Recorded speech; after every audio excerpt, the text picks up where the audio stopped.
تسريبات جديده نزلت معانا على باكجات يوم الاثنين وتحديث ايفوتبول 2025. هكلمك عن كل حاجه، بس قبل ما نبدا حط لايك وشرف في القناه وفعل زر الجرس. يلا بينا نخش في فيديو.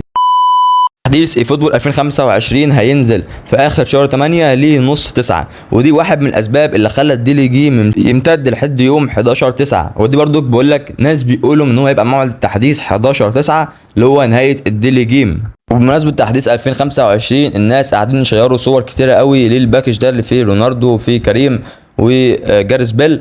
طبعا الصور دي كلها غلط ما عدا صوره واحده بس، هو جاريث بيل اللي هيودينا الاحداث يوم الاثنين. الباكج رسميا هينزل فيه جاريث بيل، هينزل في باكج خط وسط الدوري الانجليزي 3 لاعيبه قويين.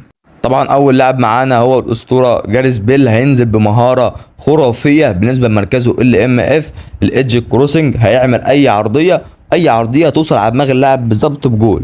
فدي مهاره هتبقى جامده قوي للاعب ال وهيوصل ماكس كمان 104. وتاني لاعب معانا في الباك ولاعب مانشستر يونايتد CMF هو فيلتشر، هيوصل ماكس في تشكيله 102. للاسف دلوقتي مش عارف اوريكم الطاقات عشان الطاقات لسه مش متكامله ولسه ما ظهرتش كلها، فللاسف مش عارف اعرضها. فان شاء الله هنشارككم في المنتدى لما الطاقات تنزل في البرنامج.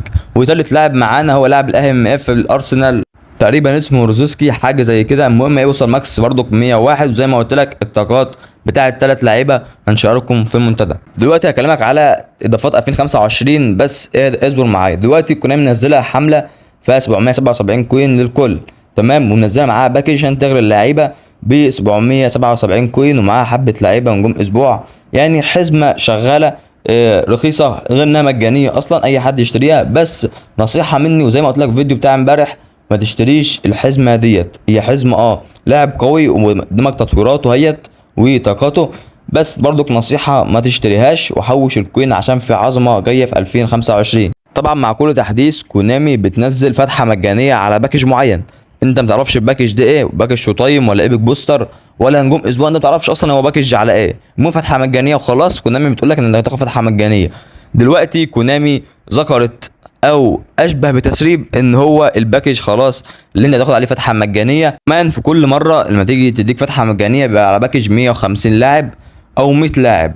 دلوقتي لا، فرصتك بقت اكبر انك تيجي تاخد مثلا لاعب ايبك بوستر من فتحه مجانيه ديت. هو الباكج اللي قدامك ده باكج جبار جدا، كلهم لعيبه ايبك بوستر نزلت قبل كده، ريكوستا وكانديلا وجوارديولا وبقيه اللعيبه. المهم كمان ان الباكج 50 لاعب، يعني زي ما قلت لك ان فرصتك انك تاخد لاعب ايبك بوستر هتبقى عاليه جدا وكلهم لعيبه ممتازين. في لسه حاجات تانية كتير هقولها لكم في فيديوهات جايه، مش هينفع اقولها كلها في فيديو واحد. ودي بس كان معانا في فيديو النهارده. ما تنساش تعمل لايك وشير الفيديو واشترك في القناه وفعل زر الجرس. اشوفكم في فيديو جاي بصحه وسلامه. سلام.